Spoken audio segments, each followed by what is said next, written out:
I mean, if you do, that's like believing that you understand Los Angeles if you have the telephone directory. You know? I mean, this is the level of genetics today.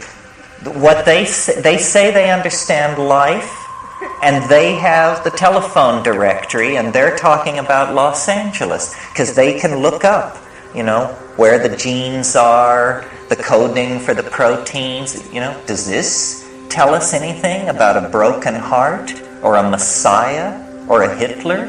I don't think so.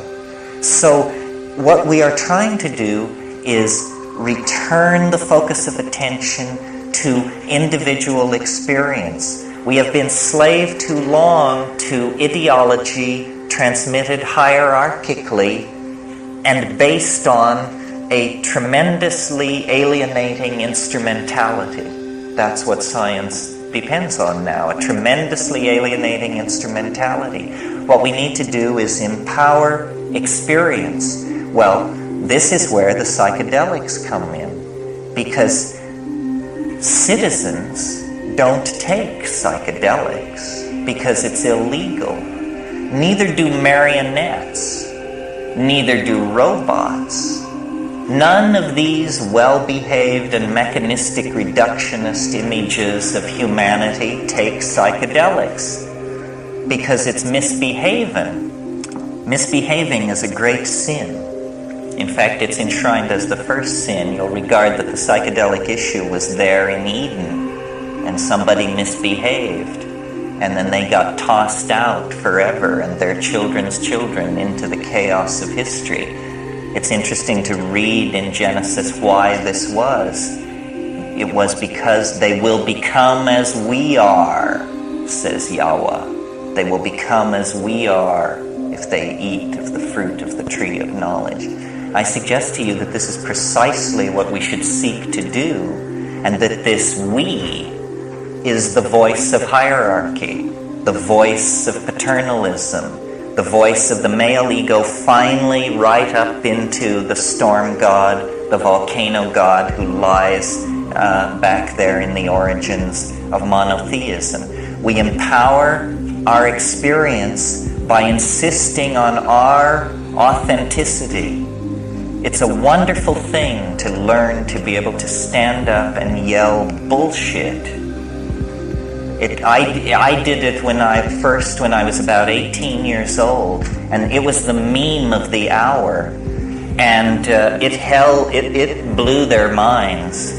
It did blow their minds. It was uncivil. It was uncivil. It lacked polity. It was rude and crude and correct, because so much is being slung, and nobody is talking about the primacy of experience and the dignity of the individual. The dignity of the individual. We went a long way with this in America before we betrayed it. And it wasn't only betrayed by the clowns in Washington. It's also betrayed by anybody who clusters themselves around the feet of some self-proclaimed nabob. Because the fact of the matter is, nobody knows what's going on. Nobody knows. Nobody has the faintest idea. The best guesses are lies. You may be sure of it. And so to pretend that one human being will lead another out of the dark night of ignorance and into the shining light of truth is ludicrous, absolutely grotesque, a product of this empowering of the human image that has gone on through several thousand years of dominator culture. If you want a teacher, try a waterfall, or a mushroom, or a mountain wilderness, or a storm-pounded seashore. This is where the action is. It's not back in the hive. It's not in the anthill. It's not knocking your head against the floor in front of somebody who claims that because of their lineage and whose feet they washed and whose feet they washed, that you should give credence to them. Knowledge is provisional, and we are yet to approach even the first moment of civilized understanding. The way it is to be done is by trusting yourself, trusting your intuition. Reject authority. Authority is a lie and an abomination. Authority will lead you into ruin. It's not real. And it isn't, don't get the idea that it's this liberal rap about how everybody has a piece of the action. You know, the Jews know something, the Buddhists know something, the Huichol know something. Nonsense. Rubbish. Nobody knows anything. These are different kinds of shell games that have been worked out by priestly castes of people to keep things under control. Institutions seek to maximize control, control, control. That's what they're into. Did you think they were in the business of enlightening you? Saving your soul? Forget it. Control is what this is all about. And to the degree that we commit ourselves to ideology, we are poisoned.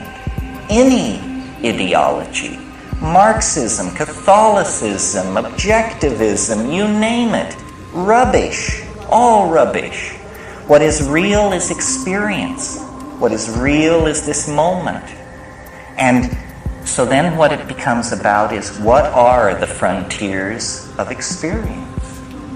How much of that has been taken away from us by these dominators, by these priesthoods, by these cults, by these philosophical shell games? Well, a lot. That's the whole story of history. Our growing unease, our growing dis-ease, our malaise is all about the fact that we are kept from the wellspring of experience. We are sexually repressed. You may not feel it, but look back 100 years to a world where pianos wore pants. You know, maybe we've made a little progress on the sexual thing. Maybe not. Maybe more or less than we think. But we are repressed in all of these areas. And we are particularly repressed in the area that relates to the psychedelic experience. Because it is raid to the dominator insect invasion. They can't take it. They can't stand it because it empowers the individual. It dissolves the cheerful model of science. It's just exposed as, a nice story. It enriches the accessible universe tenfold, 100-fold, 1,000-fold. It makes the individual complete within his or her self. And this completion of the individual is extremely destructive to the plan of the dominators, which is that you will be a cog in a machine. You will participate in the life of an organization. Not your life, the life of an organization. You will go to some bullshit job. You will pour the best years of your life and your genius and your hopes into this. You will serve an institution. You will serve, serve, serve, serve. Well, it's a bad idea for free people to go along with this. A much better idea would be to insist on the dignity of human beings, to recognize that the freeing of slaves, the giving of the vote to women, the ending of public whippings, that this program of political enlightenment must also then include hands-off on how people want to relate to changing their minds. We are not interested in being sexually regulated by the state, and we are not interested in being intellectually, spiritually, emotionally manipulated by the state. The state should stand down in this issue. The state is acting as the enforcing arm of the dominator culture, specifically of fundamentalist screwballs who, are horrified by all this, by the notion that people would claim the authenticity of their own minds. that people would stand in the light of nature and reject original sin and the guilt from Eden and, the sins of the fathers and all this rubbish which is handed down. What the archaic revival is going to have to mean, if it has teeth, is a re-empowering of the individual and a consequent lowering of the profile of institutions, especially government. We need to think about these things because we have bought into the idea that we have to serve and behave and be enslaved, else chaos will engulf the world.